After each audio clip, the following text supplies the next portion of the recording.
سونا جو ہے نا اس کے بھی ٹائمنگ ہے, اوقات ہیں. خلاصہ میں بتا دیتا ہوں سونے کے بارے میں. رات کو جلدی سوئیں اور پھر جلدی اٹھ جائیں, اور اگر فجر سے پہلے تھکاوٹ محسوس تو فجر سے پہلے تھوڑی دیر کے لیے دوبارہ سو جائیں. سمجھ میں آ رہی ہے بات؟ ہمارے نبی کی جو طریقہ تھا نا رات کو سونے کا, عشاء پڑھتے ہی سو جاتے تھے اور پھر رات کے کچھ دیر آرام کر کے دوبارہ کھڑے ہو جاتے تہجد کے لیے. اب پوری رات تہجد چلے گی تو فجر کی نماز کے بعد جب اذان ہوتی تھی تو اذان اور نماز میں جو وقفہ ہوتا تھا نا, اس دوران آپ صلی اللہ علیہ وسلم ہلکی سی نیند لیا کرتے تھے. یہ تجربہ کر کے دیکھیں, یہ ہلکی سی نیند آپ کو دوبارہ تازہ دم کر دے گی,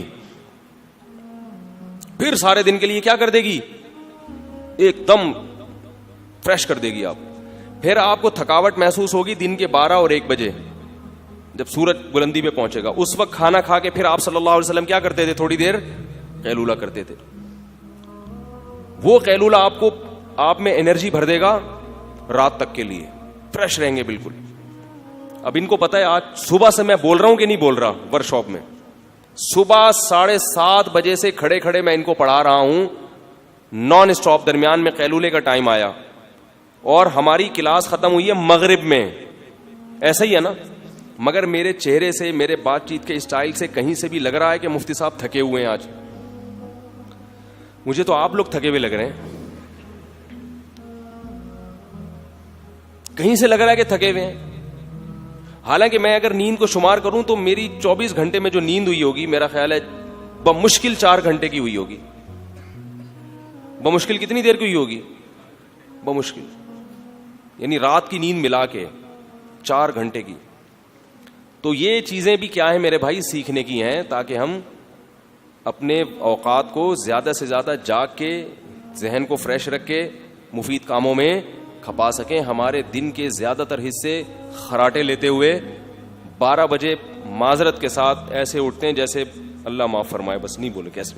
کوئی 11 بجے اٹھ رہا ہے, کوئی 10 بجے اٹھ رہا ہے, منہ دھوتا ہے, پھر جا کے 10 بجے اٹھے گا, ناشتہ واشتہ کر کے آفس پہنچے گا, 1 بجے پھر ٹون ہونا شروع ہو جائے گا, تھکاوٹ شروع ہو جائے گی, کیونکہ دوپہر کا وقت تھکاوٹ کا ہوتا ہے, پھر دماغ میٹر شارٹ ہونا شروع ہو جائے گا.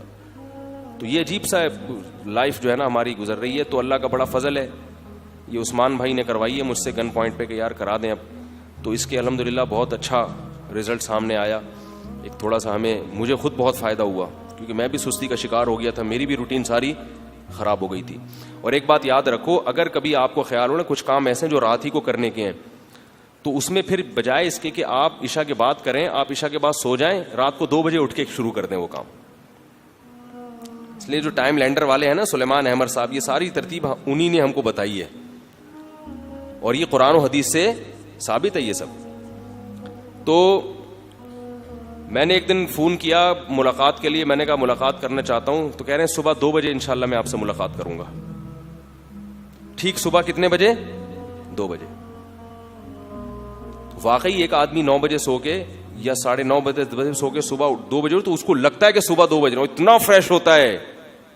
اب آپ کے پاس پوری رات تہجد پڑھیں, چاہے اپنا کوئی لیپ ٹاپ لے کے آفس کا کام کر لیں اس میں, اور فجر سے پہلے 5-10 منٹ کے لیے آپ دوبارہ سو جائیں. آ رہی ہے سمجھ میں کہ نہیں آ رہی؟ امیدیں آ رہی ہوگی انشاءاللہ. تو اب میں وہ بیان کرتا ہوں وہ کہاں سے آج چل رہی تھی.